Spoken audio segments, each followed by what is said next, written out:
மர்மச்சாவியும் மூங்கில் புதரும். இந்த கதையின் கதாநாயகன் ஆதித்யா என்ற 7ஆம் வகுப்பு படிக்கும் சுட்டி பையன். ஒரு கோடை விடுமுறையில் ஆதித்யா தனது தாத்தாவின் கிராமத்து வீட்டிற்கு சென்றான். தாத்தா வீடு பழமையாகவும் அதை சுற்றிலும் அடர்ந்த மரங்களும் தோட்டமும் இருந்தன. தாத்தா வீட்டிற்கு பின்னால் ஒரு காலத்தில் யாரும் நுழைய துணியாத ஒரு அடர்ந்த மூங்கில் புதர் இருந்தது. ஒரு நாள் ஆதித்யா பழைய அறை ஒன்றை துடைக்கும்போது ஒரு மஞ்சள் நிற பித்தளை சாவியை கண்டான். அது சாதாரண சாவி போல இல்லை.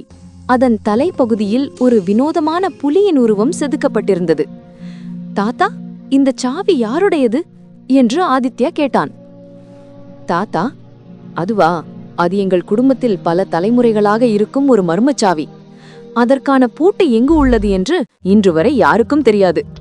சும்மா பெட்டியில் போட்டுவிடு ஆதி என்று அலட்சியமாக சொன்னார். ஆனால் ஆதித்யாவின் மனதில் அது ஆழமாக பதிந்தது. அவனது கவனம் வீட்டிற்கு பின்னால் இருந்த அந்த பழங்கால மூங்கில் புதர் பக்கம் திரும்பியது. அந்த புதரின் நடுவில் இலைகளும் மற்றும் கொடிகளால் முற்றிலும் மூடப்பட்ட ஒரு பழங்கால கல் சுவர் இருப்பதை கவனித்தான். கொடிகளை நீக்கி பார்த்தபோது அந்த சுவரில் துருப்பிடித்த ஒரு சிறிய இரும்பு பூட்டு தொங்கிக் கொண்டிருப்பதை கண்டான். ஆதித்யாவின் இதயம் வேகமாக துடித்தது.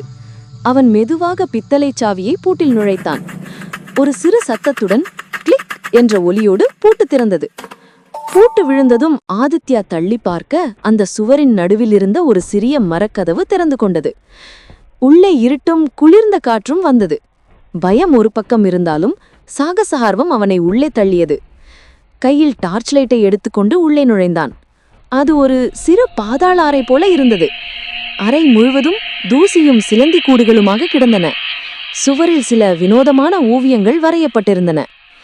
அந்த அறையின் ஒரு மூலையில் ஆதித்யா ஒரு பழைய மரப்பெட்டியை கண்டான். பெட்டியின் மேல் ஆபத்து என்றோ திறக்காதே என்றோ எதுவும் எழுதப்படவில்லை. அவன் மூடியை திறந்தபோது அங்கே தங்கம் வைரம் எதுவும் இல்லை. அதற்கு பதிலாக ஒரே ஒரு பொருள் இருந்தது. அது ஒரு பட்டுத் துணியில் சுற்றப்பட்ட ஒரு பழைய நோட்டு புத்தகம். அவன் அந்த புத்தகத்தை எடுத்துக்கொண்டு வெளியே வந்து கதவை மீண்டும் பூட்டினான். தாத்தாவிடம் புத்தகத்தை காட்டினான். அது தாத்தாவின் தாத்தாவால் எழுதப்பட்டது. ஆதித்யா ஒரு பெரிய மர்மத்தை பித்தளை சாவியை கொண்டு விடுவித்திருந்தான். அவன் கண்டுபிடித்த பொக்கிஷம் பணமோ நகையோ அல்ல. அது அவனுடைய முன்னோர்களின் வரலாறும் அறிவும் நிறைந்த ஒரு பொக்கிஷம். இந்த கதை உங்களுக்கு பிடித்திருந்ததா? இந்த நோட்டு புத்தகத்தில் தாத்தாவின் தாத்தா என்னென்ன ரகசியங்களை குறித்து வைத்திருப்பார் என்று ஊகித்து கூற முடியுமா? அதில் அந்த கிராமத்தை பற்றிய பல மறைக்கப்பட்ட கதைகள், மருத்துவ குறிப்புகள் மற்றும் அந்த மூங்கில் புதர் இருந்த இடத்தில் ஒரு காலத்தில் அமைந்திருந்த ஒரு பழைய குலதெய்வ கோயிலின் அமைவிடம் பற்றிய வரைபடம் ஆகியவை இருந்தன. Like and subscribe.